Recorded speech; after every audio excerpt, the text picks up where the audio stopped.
Look at these endless, identical rows of centrifuges. For years, Israel and Iran were locked in a frustrating stalemate.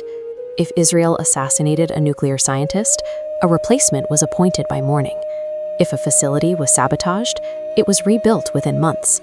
It was a game of whack-a-mole that slowed the program, but never actually stopped it.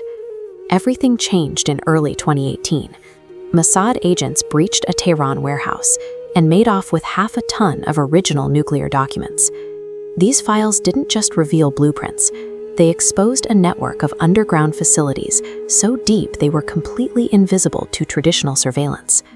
Analyzing those documents led to a brutal conclusion. As long as the regime's leadership remained intact, any physical site Israel destroyed would be reconstructed in another hidden bunker. Sabotage was a temporary fix. To permanently stop the nuclear clock, Israel had to remove the decision-maker, Ali Khamenei. Khamenei lived inside a fortress. Tehran's Pasteur Street Compound is a 30-acre high-security zone embedded in the capital. It's protected by 3 distinct layers of rapid reaction forces. Below the surface, a 5-kilometer tunnel network connects deep bunkers to schools and hospitals. This created a decapitation problem. A standard military bombing was politically impossible. The collateral damage in central Tehran would trigger a full-scale global war. To kill the supreme leader, the fortress had to be dismantled from the inside, invisibly. The first major breach was a matter of simple hardware. Tehran had blanketed the compound with Chinese-made CCTV cameras, but the firmware was riddled with bugs. Unit 8200 exploited a remote code execution flaw to hijack the video feeds, giving Israeli intelligence live, unblocked views of every street and gate inside the fortress. Then, the US opened a space domain window. KH-11 satellites were tasked to read license plates from 600 kilometers above, while Orion satellites hovered overhead, intercepting every radio and satellite phone signal emitted from the compound. This surveillance dome functionally evaporated the compound's surface-level secrecy. For the first time, Khamenei's movements were being tracked in real time, forcing his leadership to abandon electronics and retreat into analog underground tactics. Iran's response was total paranoia. They banned all electronic devices within the inner circle and laid closed-loop fiber optic cables for all internal communication, a system that light pulses couldn't be intercepted by satellites. Israel countered with brute force human intelligence.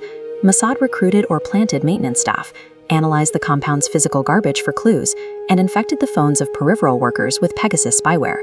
By 2025, Israel was sitting on millions of gigabytes of data, far more than any human team could process.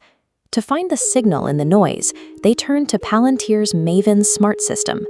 The AI cross-referenced every variable: driver shift rotations, convoy hierarchies, and even the walking posture of guards. It established Khamenei's pattern of life with 98.7% accuracy. Artificial intelligence turned the erratic behavior of a paranoid leader into a mathematical timeline. Israel no longer had to guess where Khamenei was. They could calculate it. But the math only mattered if someone was willing to pull the trigger. The shift in the US administration after the November 2024 elections provided the geopolitical cover necessary for a direct strike on Iranian soil.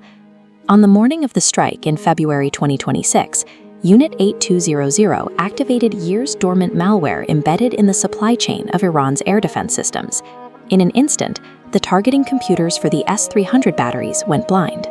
To ensure total silence, US Growler aircraft broadcast massive electromagnetic waves over the region, drowning the remaining Iranian sensors in static. Decades of cyber infiltration had reached their climax. Before a single shot was fired, the physical walls of the fortress were already effectively gone. At 7:30 a.m. on February 28, 2026, Israeli and US fighter jets crossed the border. They flew through the blind spots created by the cyber sabotage, entering Iranian airspace completely unopposed. As the jets approached, a final intelligence update arrived. Khamenei and 40 top generals had just moved their meeting out of the deep bunker and into an above-ground office. At 9:40 a.m., the jets released over 30 hypersonic Blue Sparrow missiles. They hit the compound with pinpoint accuracy, wiping out the supreme leader and the core of the Iranian regime in a single strike. 12 minutes later, thousands of Iranian citizens looked at their phones. A compromised religious app sent a single mass notification to the population: help has arrived. This operation marks a shift in how wars are won. It proves that when AI modeling, cyber infiltration, and physical firepower are fused together, no amount of concrete can protect a leader from their own data. But even with this technology, one detail remains unexplained. The strike only worked because Khamenei stepped out of his bunker at exactly the wrong moment. Whether that was a failure of his own security or a suggestion from a traitor inside his inner circle is a question only the survivors can answer.